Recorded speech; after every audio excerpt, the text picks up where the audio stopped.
তীব্র দাবদাহে পড়ছে ইতালি। জারি আছে রেড অ্যালার্ট। বিভিন্ন শহরের তাপমাত্রা ৩৫ থেকে ৪০ ডিগ্রির মধ্যে ওঠানামা করছে। তাপের পারদ আরও বাড়ার পূর্বাভাস দিচ্ছে সেখানকার আবহাওয়া দফতর। বন্ধ রয়েছে শিশুদের স্কুল। নাগরিকদের অকারণে খোলা আকাশের নিচে না থাকার নির্দেশ দিয়েছে কর্তৃপক্ষ। ইতালির পর্যটন শহর ভেনিস থেকে সেখানকার সবশেষ খবর জানিয়েছেন প্রবাসী বাংলাদেশি শরীফুল ইসলাম টগর। গ্রীষ্মের প্রচন্ড তাপদাহে পড়ছে পুরো ইউরোপ। পরিস্থিতি অবনতি হওয়ায় ইটালির ভেনিসে চালু করা হয়েছে বল্লিনো রোসো বা রেড অ্যালার্ট, যেটা চলমান থাকবে আগামী বুধবার পর্যন্ত। ইটালিয়ান ভাষায় এই গ্রীষ্মের তাপদাহকে বলা হয় অন্দাতা দি কালোরে। স্থানীয় পৌরসভা এবং স্বাস্থ্য পরিষদ উলস যৌথভাবে চালু করেছে একটা হেল্প কল সেন্টার, যেটা চালু থাকবে ২৪ ঘন্টা।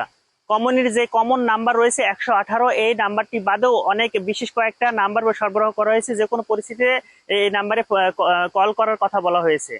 বিশেষজ্ঞদের মতে এই পরিস্থিতিতে সবচেয়ে বেশি ঝুঁকিতে রয়েছে বৃদ্ধ, শিশু এবং গৃহপালিত পশু।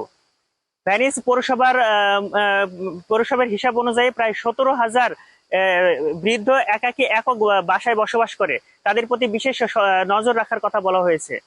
ভেনিসের বড় বড় মিউজিয়াম, বাস এবং বড় বড় শপিং সেন্টারে এসি চালু রাখা বাধ্যতামূলক করা হয়েছে। যাদের বয়স ৫০-এর ঊর্ধ্বে তাদেরকে সরাসরি রোদের নিচে কাজ না করার আহ্বান জানানো হয়েছে।